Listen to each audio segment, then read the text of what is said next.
আসসালামু আলাইকুম ওয়া রাহমাতুল্লাহি ওয়া বারাকাতুহু। সম্মানিত দ্বীনী ভাই বোনেরা, আজকে আপনাদের সামনে একটা গুরুত্বপূর্ণ বিষয়ে কথা বলবো।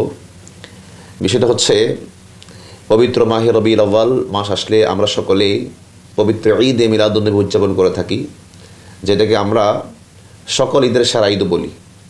কিন্তু আমাদের কিছু ভাই বলে না, বছরে মাত্র দুইটা ঈদ, একটা ঈদুল ফিতর আর একটা ঈদুল আদহা। এই দুই ঈদ ছাড়া আর কোনো ঈদ নেই।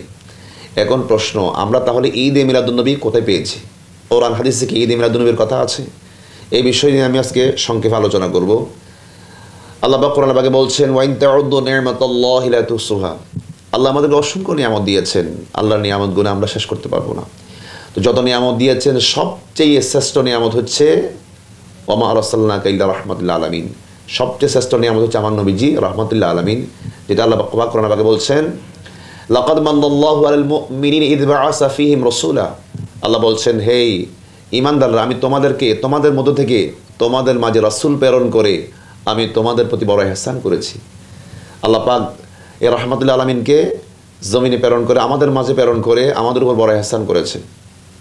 তাহলে এই কোরআনে পাক আয়াত থেকে আমরা জানতে পারলাম, আল্লাহর জগতে, খোদাই জগতে আল্লাহ যত নিয়ামত দিয়েছেন আমাদেরকে, সবচেয়ে শ্রেষ্ঠ নিয়ামত হচ্ছে আমার নবীজি রাহমাতুল লিল আলামিন।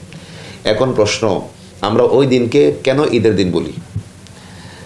আমরা কোরআন পাকে যদি দেখি, আরও দেখা যায় হযরত ঈসা আলাইহিস সালামের যুগে রব্বুল আলামিন আসমান থেকে খানা নাজিল করেছিলেন, যে দিনটাকে ঈসা আলাইহিস সালাম ঈদ হিসাবে নিয়েছেন, যেটা আমার আল্লাহ কোরআন পাকে ইরশাদ করেছেন, রব্বানা আনজিল আলাইনা মাইদাতাম মিনাস সামাই তাকুনু লানা ঈদান লিআউয়ালিনা ওয়া আখিরিনা। ঈসা আলাইহিস সালাম বলছে, আল্লাহ আপনি যে আমাদের জন্য যে আসমান থেকে খানা নাজিল করেছেন, ওই দিনটা আমাদের জন্য ঈদের দিন। শুধু আমাদের জন্য না, আমাদের পরবর্তী যারা আছে ওদের জন্য ঈদের দিন। তাহলে দেখুন, যারা বিবেকবান একটু চিন্তা করেন, আসমান থেকে খানা যে নাজিল হয়েছে, এটা একটা নিয়ামত। আসমান থেকে যে আল্লাহ খানা যদি নাজিল করে, এটা একটা কি নিয়ামত। এই সামান্য খানা নাজিলের দিনকে ঈসা আলাইহিস সালাম ঈদের দিন বানিয়েছেন, যেটাকে আল্লাহ কোরআনে পাকে নোট করেছেন। তাহলে এখন বিবেক দিয়ে আপনি প্রশ্ন করেন, যদি সামান্য খানা নাজিলের দিন যদি ঈদের দিন হয়, তো খোদাই জগতে সবচেয়ে বড় নিয়ামত, সবচেয়ে বড় রহমত যেদিন আগমন করেছেন, ওই দিন কি ঈদের দিন হবে না? এটা হচ্ছে আমার যুক্তি। এখন আসেন, ওই দিন ঈদ উদযাপন করা, খুশি উদযাপন করা, এটা কি কোরআন হাদিসে আছে? সেটাও আমার আল্লাহ স্পষ্ট কোরআনে বলে দিয়েছেন, কুল বিফদলিল্লাহি ওয়া বিরহমাতিহি ফাবিযালিকা ফালিয়াফরাহু। আল্লাহ বলছেন, হে হাবিব, আপনি বলে দিন আমার বান্দারা যেন আমার ফদল, আমার রহমত পাওয়ার পরে ফালিয়াফরাহু, তারা যেন আনন্দ করে।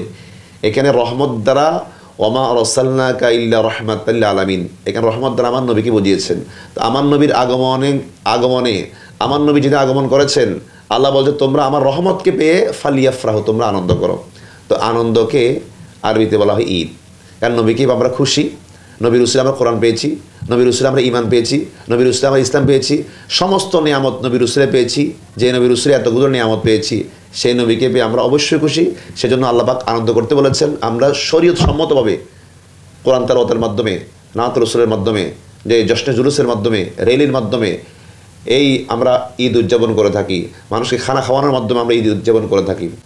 ইসলামী শরিয়া মোতাবিক আপনি যে কোনো আনন্দ করতে পারবেন। হ্যাঁ, অন ইসলামিকভাবে যদি আপনি আনন্দ করেন, তাহলে হারাম হবে। যেমন আমাদের দেশে অনেক জায়গায় দেখা যায়, এই ঈদে মিলাদুন্নবীর দিন অনেক যুবক ছেলেরা ডিজে গান ছেড়ে দেয়। বিভিন্ন পিকআপের মধ্যে, ট্রাকের মধ্যে বড় বড় সাউন্ড বক্স এনে বিভিন্ন গান বাজিয়ে জুলুসের মধ্যে আসে।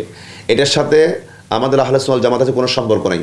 আমরা যারা জশ্নে জুলুস করি, আমাদের আঞ্জুমান রহমানী আহমেদ সুন্নিয়াতে মাদ্রাসা থেকে যে জুলুস বের করা হয়, ওখানে স্পষ্ট লেখা আছে সাউন্ড বক্সও আনা যাবে না। গান তো অনেক দূরের কথা, শুধুমাত্র আমরা হেঁটে মুখ দিয়ে রসুল পাক সাল্লাল্লাহু আলাইহি সাল্লামকে সালাম দেব, আমার নবীর শানে নাত রসুল পড়ব, ইয়া রাসূলুল্লাহ স্লোগান দিয়ে আমরা সে জুলুস করে থাকি।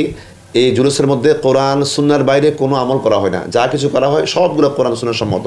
আল্লাহ আমাদের প্রত্যেকে সঠিক বুঝদান করুক। আমরা যেন এই মিলাদুল মাসে নবীর আগমনকে কেন্দ্র করে দরুদের মাধ্যমে, কোরআন তেলাওয়াতের মাধ্যমে, দান খয়রাতের মাধ্যমে, মানুষকে খানা খাওয়ানোর মাধ্যমে আমরা যেন আল্লাহর রাজামন্দি হাসিল করতে পারি। আল্লাহ কবুল করুন, আমিন।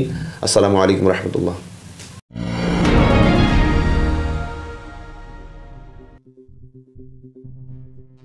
Thank you.